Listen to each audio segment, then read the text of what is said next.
most sports polls. USA Today Sports' Jeff Zilligan on how the Indiana Pacers and Boston Celtics pulled off big Game 1 wins.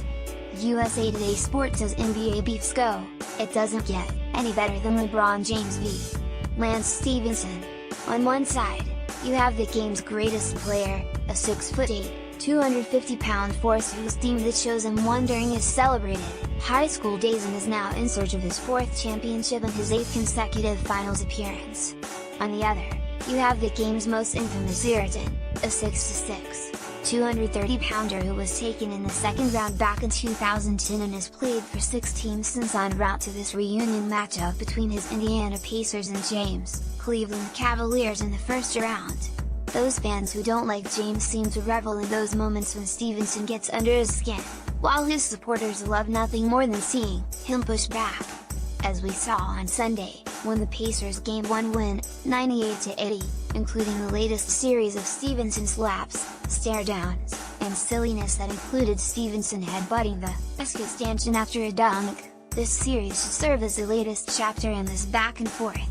Mourned their long-standing rivalry is a wondrous contrast in stories and styles. James intensely focused on domination, Stephenson always finding a way to cause frustration, flop or earn a flagrant, and it just might be the most entertaining part of these playoffs. Cue the eye roll from James, who surely wishes this subplot would stay out of spotlight. LeBron's reaction to Lance is priceless, via Steve.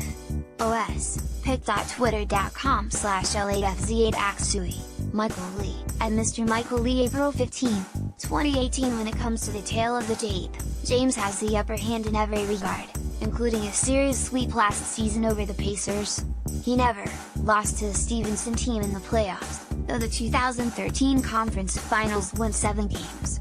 He has a 13-7 record in their 20 postseason face-offs according to BasketballReference.com, having averaged 27.4 points, 52.8% shooting, 7.8 assists and 6.5 rebounds in those games. Stephenson has averaged 11.2 points, 5.4 rebounds and 3.3 assists.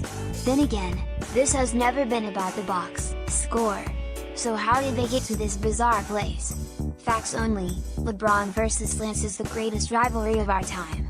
pic.twitter.com/AclarRHKGH1, Slam Magazine, at Slam. April 15, 2018. By most accounts, the first James Stephenson incident took place during Game 3 of the Eastern Conference Finals between Indiana and Miami in 2012.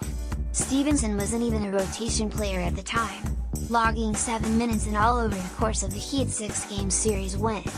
But when James missed a free throw late in the third quarter of a Pacers blowout win, Stephenson was caught on camera giving him the universal sign for choking. As then Pacers star Danny Granger revealed in a SiriusXM radio interview, Heat veterans Jalen Howard, Udonis Haslem, and Chris Anderson would try to return the favor later when they tried unsuccessfully to enter the Indiana locker room with Stephenson in their sights. Billis of dust-ups grown from there. No series had more memorable moments between these two than the 2014 Eastern Conference Finals, which included Stephenson blowing in James' ear and sneaking into the Heat's huddle in Game 5. In Game 6, he opted for another under-the-skin tactic when he touched James' mouth during a break-in-play. The tension in Stephenson's antics had been there for years, though, as the Heat eliminated the Pacers in 3 consecutive postseasons, once in the second round and twice in the conference finals.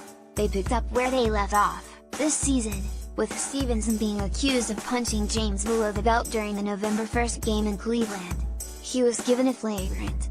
And while Stephenson had 12 points, and 5 rebounds in 17 minutes during Game 1, his impact was likely a sign that there's more to come. Follow USA Today Sports' Sam Amick on Twitter.